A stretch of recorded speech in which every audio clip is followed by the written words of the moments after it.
Olá, eu vou convidar você hoje para a gente fazer um exercício de observação profunda.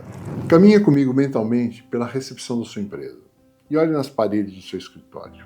Eu vou dizer para você que a grande maioria das organizações possui quadros bem elaborados, impressos em acrílico polido, exibindo a missão, a visão e os valores do negócio. Lá está esculpido as palavras nobres, como ética absoluta, foco no cliente, inovação e respeito pelas pessoas. Palavras que soam muito bem e são inspiradoras. Mas a reflexão que separa a gestão tradicional da liderança de alto impacto é quando no final do mês vem se aproximando, quando a meta de vendas está chegando no vermelho mais profundo, o prazo aperta e o grande cliente ameaça cancelar um contrato. O que a equipe realmente faz na prática? Ela segue a diretriz que estão nos quadros iluminados ou ela reage pelo instinto de sobrevivência e o receio de falhar enquanto gestão? Uma perspectiva que transforma o nosso olhar sobre as organizações é a gente compreender que a cultura não é o texto que a gente encomenda lá no site da empresa. A cultura real é, na verdade, o limite do comportamento que nós, como líderes,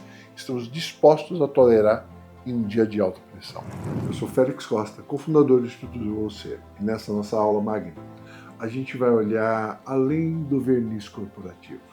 Se você busca diminuir a distância entre o que a sua empresa declara ser e o que a sua equipe vivencia segunda a sexta, o convite hoje é a gente descobrir juntos como integrar os seus valores não apenas na parede, mas principalmente no sistema nervoso central da sua operação. Para que a gente possa aprofundar esse nosso entendimento sobre a cultura, como ela se sustenta, vale a pena a gente recorrer à ciência do comportamento. O primeiro passo é não confundirmos clima com cultura. Pensa na meteorologia. O clima é como o tempo está hoje. A equipe pode estar eufórica pelo recebimento de um bônus ou tensa pela perda de um contrato. O clima é dinâmico, já a cultura é o ecossistema predominante. A cultura é estrutural. Edgar Schein, um dos maiores referências de MIT no estudo corporativo, criou o modelo do iceberg para mapear isso. Ele diz assim: nível 1 são os artefatos, é a ponta visível. O estilo do escritório, o código de vestimenta, se é flexível ou não, a mesa de sinuca, é a camada superficial. O nível 2 são os valores expostos. É o discurso oficial da liderança, é o que a empresa diz valorizar, mas a verdade nua e crua. O motor que realmente move o comportamento das pessoas está lá no fundo, no nível 3. E o nível 3 são os pressupostos básicos. Essas são as regras invisíveis de sobrevivência. Se o nível 2 diz, em voz alta, valorizamos a qualidade de vida, mas na prática, no nível 3, ele demonstra que só é promovido quem responde e-mail de madrugada, a cultura invisível que rege a empresa é o esgotamento. Como Ben Horowitz nos lembra, a cultura verdadeira não se consolida apenas em tempos de calmaria. Ela é forjada e testada na diversidade. Vamos olhar o modelo da Netflix. A regra central deles é liberdade com responsabilidade. Eles oferecem uma autonomia imensa, mas esperam uma excelência correspondente. A cultura, quando clara, ela funciona como um sistema imunológico. Ela atrai aquelas pessoas que têm aderência aos valores e ela afasta naturalmente os que não possuem isso que a gente chama de fit cultural. Eu quero compartilhar com você como essa dinâmica se desenrola no campo prático das organizações. Em nossas facilitações sistêmicas que o Instituto Evolução proporciona, a gente já percebeu que um dos maiores desafios para a cultura é o que nós chamamos de funcionário estrela com comportamento tóxico. Imagina um cenário. Você tem respeito e colaboração nos valores da empresa, mas existe um diretor de vendas que é uma máquina de faturar e traz grande parte do lucro da empresa. O ponto de atenção é que nos bastidores a postura dele gera desgaste, é desrespeitoso com os pares e ele eleva, de certa forma, o turnover.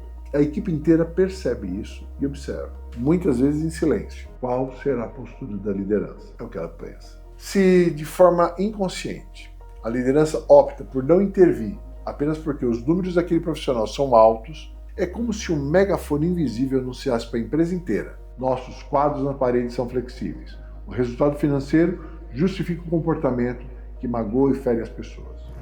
Quando a gente hesita em realinhar um talento, o comportamento dele passa a moldar a cultura da empresa. Por outro lado, vamos ver como cimentar um valor de forma construtiva. Uma outra empresa, o cliente precisava estimular a inovação. Bom, inovar exige testar, e testar envolve errar. Porém, a equipe tinha receio de falhar. Nossa proposta não foi ficar fazendo palestra, foi instituir um novo ritual. O prêmio Errei e Aprendi. Uma vez por mês, o próprio presidente premiava a equipe que havia cometido o erro estratégico, mais bem intencionado, ousado e documentado. Eles avaliavam o processo, dissecavam a lição e compartilhavam o aprendizado com todos. Ao celebrar aquele erro inteligente, o medo de arriscar evapora. Os valores saíram do papel através de vivências e da repetição.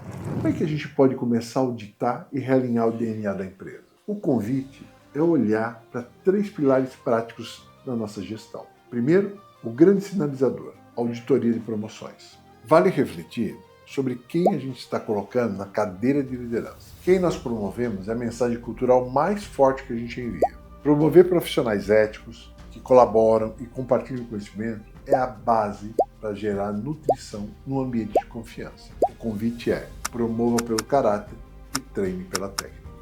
Segundo ponto é a clareza nos desligamentos. Esse a gente chama de teste de valores. A grande reflexão não é apenas quem a gente contrata, mas quem a gente escolhe manter.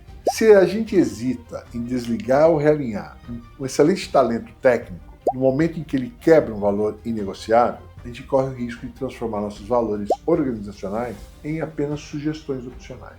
Terceiro ponto, a construção de rituais on-board. A cultura ganha vida através da repetição. Como seria transformar a chegada dos novos colaboradores? Em vez de você focar apenas na burocracia, o convite é criar momentos onde os fundadores compartilham as histórias da empresa, os desafios superados e como os valores mantiveram o negócio de pé. Crie rituais que reconheçam publicamente os comportamentos que você deseja ver multiplicado.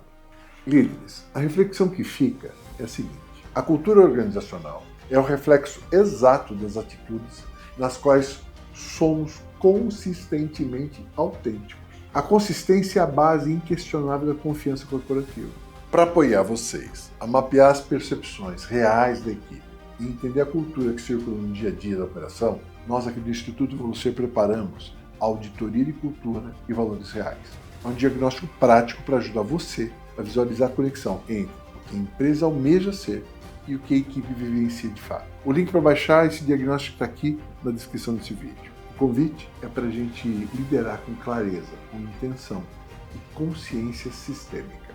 Um forte abraço, bons negócios e nos vemos na próxima aula.